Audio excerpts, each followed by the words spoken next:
bags were horror lies.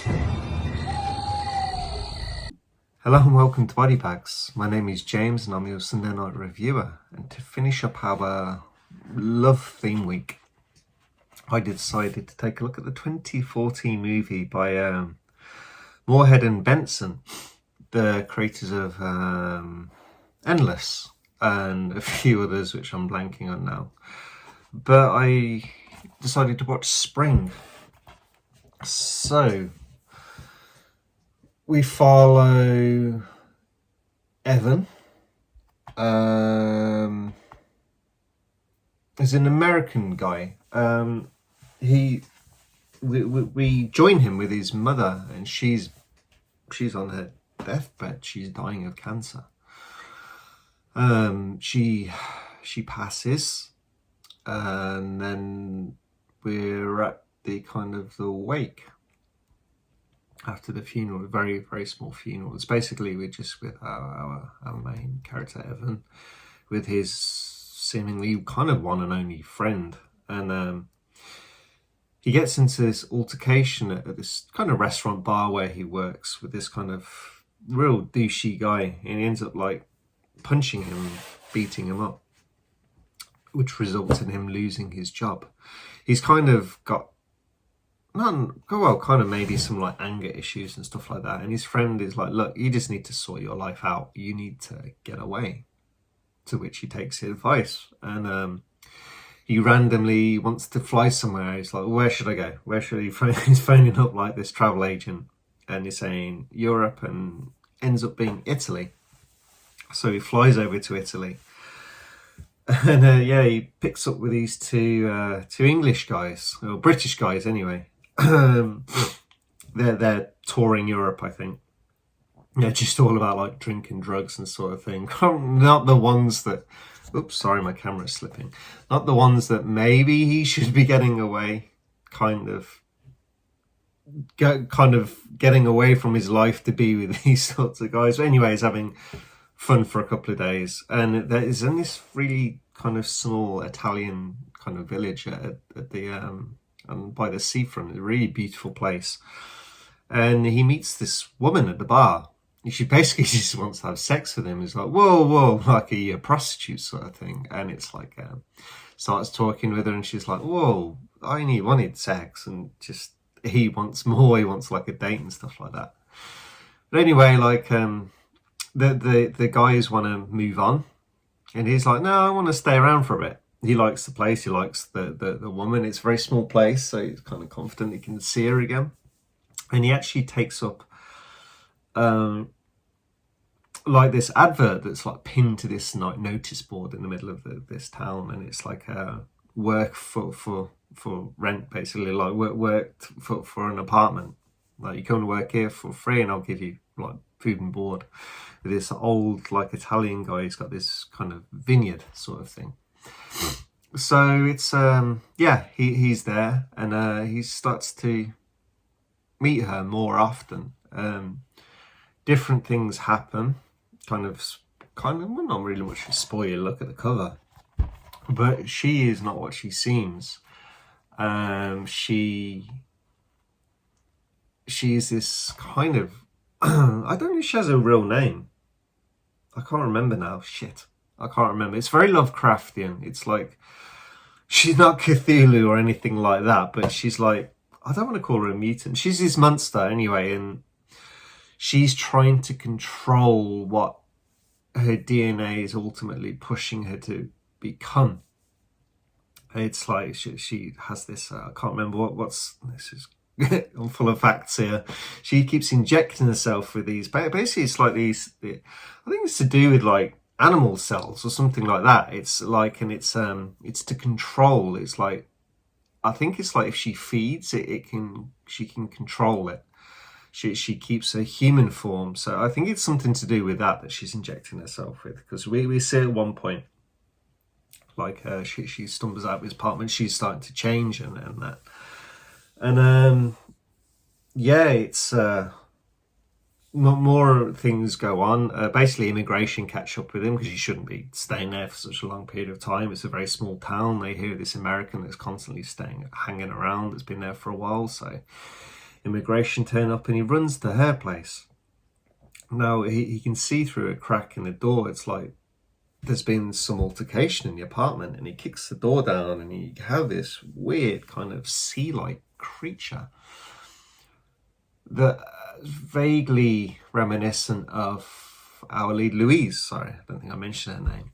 And so he grabs the syringe, which she's trying to reach for, puts it in her neck, and she changes back to her. So then she explains throughout all this what's kind of going on, that she's like 2,000 years old, and she's kind of taking him around like this, all these like museums and galleries and stuff. And a little earlier in the movie, she actually kind of she has a heterochromia, I think. Heterochromia, is it, or something? What David Bowie had. It's like when you have like two different eye colours. And basically she has this one very bright green eye, so you keep seeing these arts and these museums and that, and there's always this one with this green eye, and it's this Louise.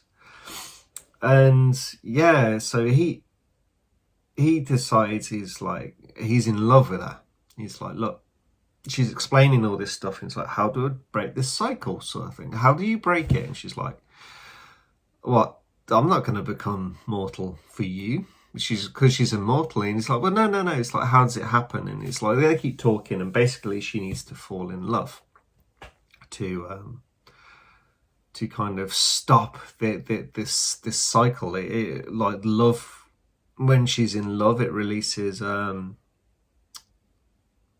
oxytocin or something. But basically, it breaks the cycle, and she becomes mortal. She becomes like a normal person. So she's like, I've never been in love. Oh yeah, another thing with this, it's kind of like it's an underline. Well, not. It's like a joke that they keep having. So when they first have sex, they have unprotected sex because she needs to be pregnant, because she needs his new cells to be able to reproduce. She reproduces something like every 20 years, and in the 20th year in the spring to become something else, someone else. And yeah, so it's like she's like they're joking around a bit. So it's like, look, it's going to be incestuous. It's going to be half you that you stay with and stuff like that. And it's kind of like there's this really nice chemistry between the two.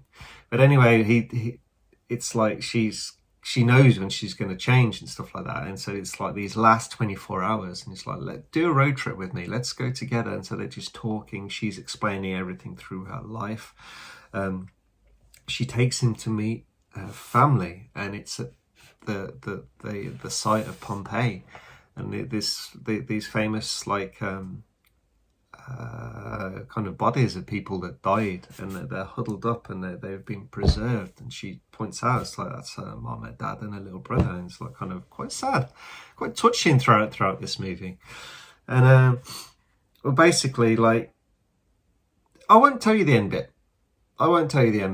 You have to watch it to find out what happens right at the end, whether it becomes like a nice love story at the end, or it doesn't turn out so well, like whether she changes or not.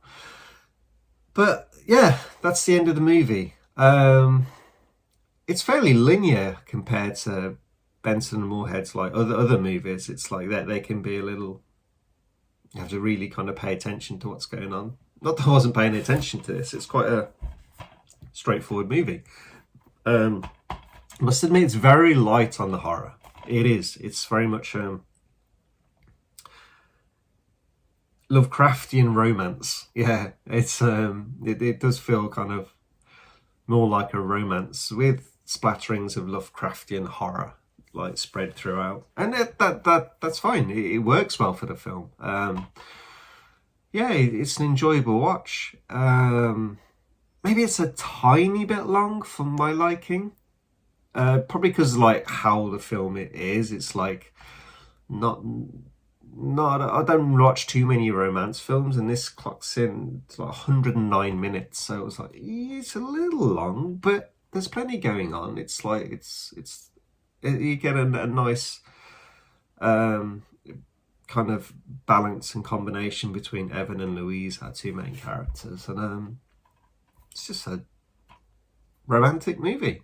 If you have another half, or like someone you're going on dates with who's like not too sure of horror movies, this is a very good one to kind of test the waters with, to kind of to get them into, because like I said, it's very light. It's not scary. You just see this Louise turn into a creature sometimes. You don't see any like killings or anything. You see a couple of bodies, but there's nothing particularly like gruesome about it or anything. It's quite a calm film, but I recommend it. It's a good watch, so please do check it out.